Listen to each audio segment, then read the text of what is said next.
Welcome back to another episode of the About Mansfield Consumer Advice Series. I'm your host, Steve Casillo, and to my right, that would be your left, that would be Dr. Joseph Adams. Calibration Chiropractic and Functional Health is the name of his company, and today we are continuing our series on concussions. First of all, welcome back, Dr. Joe. I'm excited to be here. Outstanding, thank you. And we talked about how back the first episode, the basics of concussion, and then last week we got a little deeper into it. Today we're talking about how concussions are treated, and in fact, let's just get right into that. How are concussions treated? And that will actually help me lead into some questions I've got on the back of my mind. Okay. Yeah. So a lot of times, when you get a concussion, the first thing that needs to happen is you need to go see, a medical professional, right? And, that's really important because they need to rule out that we don't have something that's worse than a concussion, like, a brain bleed, or, a more traumatic type of brain injury. But usually what happens once you meet with that provider and they assess, your risk and, prognosis, is that they're going to restrict activity. So if it was a student athlete, then they would take them out of the sport. Sure. And then they would also maybe reduce their load at school. And they would do that and monitor their symptoms for a period of time, and then slowly introduce or reintroduce the activities. And what they're looking for is that as you reintroduce maybe the sport that you got concussed in, that doesn't give you symptoms. So it doesn't increase like your likelihood to get a headache, or it doesn't increase your dizziness or your fatigue. And if all that goes well over that period of, like 48 hours to 2 weeks, then you'll gradually get somebody back to their previous status, and they can move on with their life. And during that process, they may use medications to help mitigate the symptoms. A lot of times it's going to be pain type medications. So, medications for headaches, medications for, any type of body pain they have. And so that's kind of like the nutshell of the acute concussion management. Now, sometimes people, may have more severe concussions, and they may need to, send them to PT, maybe if they, are having, neck pain, headaches that are involved with it, or maybe like occupational therapy. Sure. To help, regain some of like their balance or some of their daily activities of living. But that in a nutshell is kind of how it's treated in the initial stages if somebody, is most likely, responding to care. When there is a concussion, is there inflammation in the brain? And is that something that, in a minor case, something as simple as ibuprofen, does that help? I don't. Yeah, again, yeah, that's a good question. Expert. That's a good question because when you do get a concussion, there's definitely inflammation, right? I mean, You've stretched a lot of your nerves, and that inflammation that's taking place in the brain. We've studied that, we've seen that, and it can give not only issues that you would think would be most likely due to head trauma, like, headaches and dizziness and things like that. But that inflammation in the brain, neuroinflammation in the brain, can also lead to inflammation in the GI tract.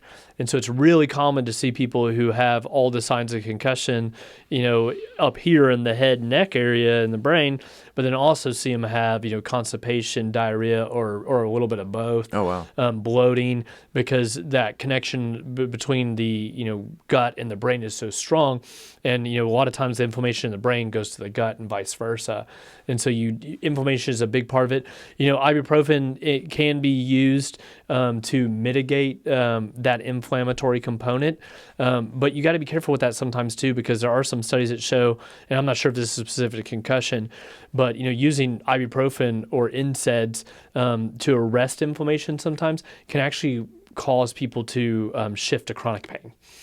Interesting. And you mentioned then some of the symptoms will actually go down into the stomach, and knowing that ibuprofen actually has adverse conditions on the stomach if used over and over and over. So exactly. That may not be a good thing. Let's go back. You talked about one of the first phrases you used was brain bleed. Mm-hmm.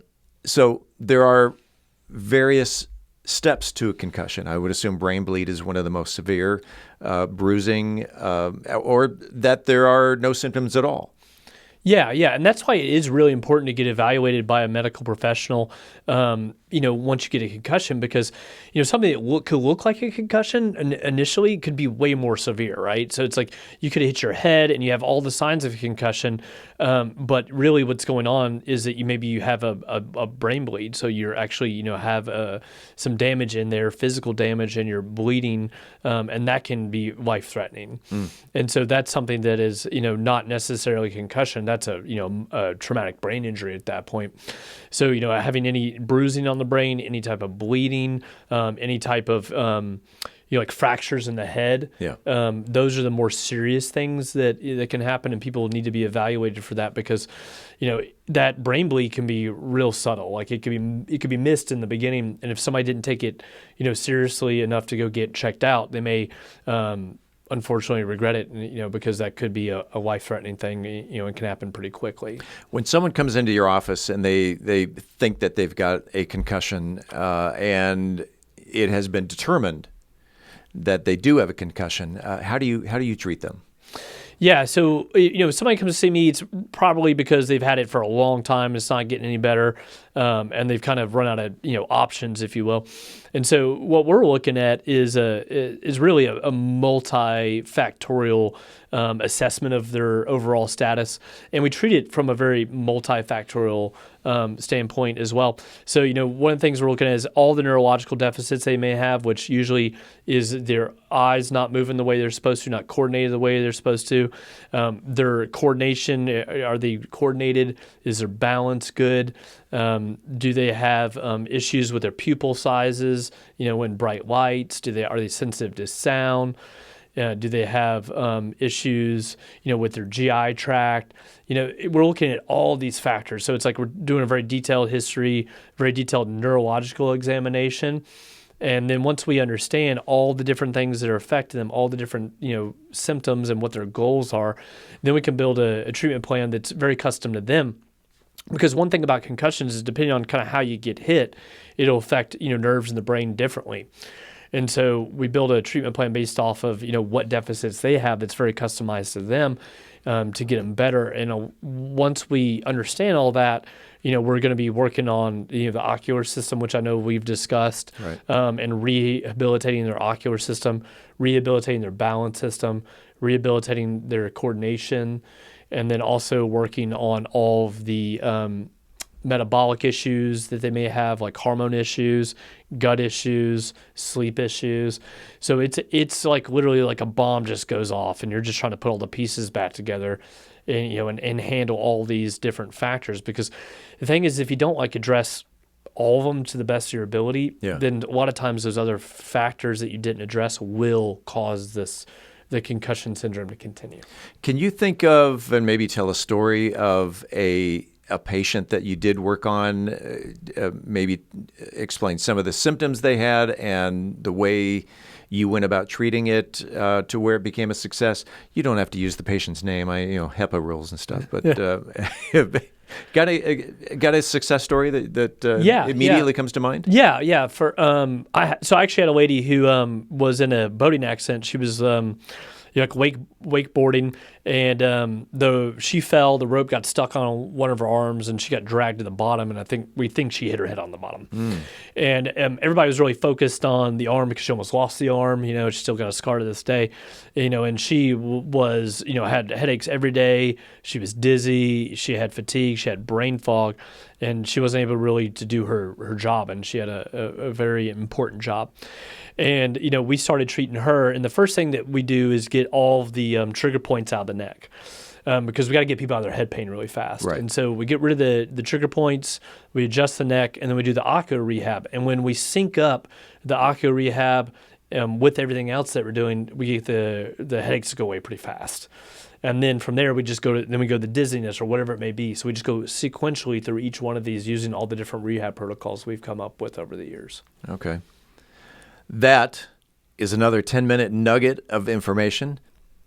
If someone wanted to reach out to Dr. Joseph Adams regarding concussions or anything else chiropractic related, how do they find you? Yeah, so the easiest thing would be just go to calibrationmansfield.com, which is our website, and on the homepage we actually have some PDF booklets that you can download. It talks about concussion, migraine, some of the other bad stuff that we treat, and we're all over social media, so we're not hard to find. CalibrationMansfield.com. That is Dr. Joseph Adams, Calibration Chiropractic and Functional Health right here in Mansfield, Texas. And coming up next week, we have another episode on concussions. We'll see you next week. All right, we'll see you then, buddy.